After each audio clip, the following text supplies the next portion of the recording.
BJP general secretary ఎన్నికైన general సెక్రటరీగా ఎన్నికయ్యారు. ఇప్పుడు బీజేపీ బలోపేతానికి మీరు ఏ విధంగా కృషి చేయబోతున్నారు?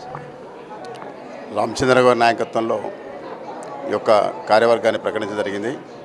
కాబట్టి అందరూ కూడా వారి నాయకత్వంలో సమిష్టిగా పనిచేసి వారు ఏదైతే రాబోయేటువంటి ఎలక్షన్లో భారతీయ జనతా పార్టీ అధికారం రావాలని చెప్పి కేంద్ర పార్టీ రాష్ట్ర అధ్యక్షులుగా నాయకత్వంలో రావాలని కోరుకుంటారు.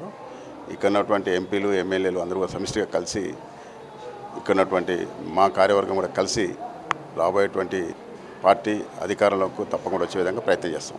ఇప్పుడు మీకు రాబోయే స్థానిక సంస్థ ఎన్నికల్లో మీకు ఒక బిగ్ టాస్క్, మీరు ఏ విధంగా ముందుకెళ్తారు? అంటే ఇప్పుడు బీజేపీ అంటే కేవలం అర్బన్లోనే ఉంది, రూరల్లో లేదని ఒక పేరు కూడా ఉంది. మీరు గ్రామాలలో మీ పార్టీ పటిష్టానికి ఏ విధంగా కృషి చేయబోతున్నారు? లేదు అనేదానికి ఇప్పుడు ఎంపీలు 8 ఎంపీలు గెలిచినాము, ఎమ్మెల్యేలు గెలిచాము, తర్వాత రూరల్ ఏరియాలో కూడా గెలిచినాము. కాబట్టి రూరల్లో పార్టీ లేదనేది అదో అపోహ. కాబట్టి మాకు సంస్థాగతంగా ప్రతి బూత్లో కూడా పటిష్టమైనటువంటి కార్యవర్గాలున్నాయి. కాబట్టి తప్పకుండా గ్రామీణ ప్రాంతాల్లో కూడా భారతీయ జనతా పార్టీ చాలా బలంగా ఉంది.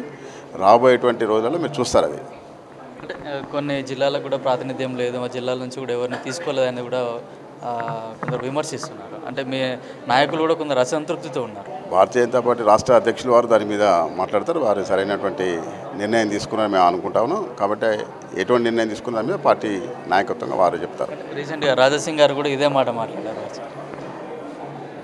కాబట్టి అది పార్టీ అధ్యక్షులు చెప్తారు. అది రాజాసింగ్ గారి గురించి మాట్లాడే దాని మీద రాష్ట్ర కార్యవర్గం ఎన్నుకున్నందుకు రాష్ట్ర అధ్యక్షులు రామచంద్రరావు గారు కృతజ్ఞతలు చెబుతూ, అట్లాగే రానున్న స్థానిక సంస్థ ఎన్నికల్లో కూడా బీజేపీని పటిష్టం చేస్తాము, అన్ని స్థానాల్లో కూడా బీజేపీని గెలుపు దిశగా తీసుకెళ్తామని జనరల్ సెక్రటరీ గౌతమ్ రావు చెప్తున్నారు. కెమెరామెన్ తరుణ్తో కిరణ్ కుమార్, పల్లవి టీవీ, బీజేపీ ఆఫీస్, నాంపల్లి.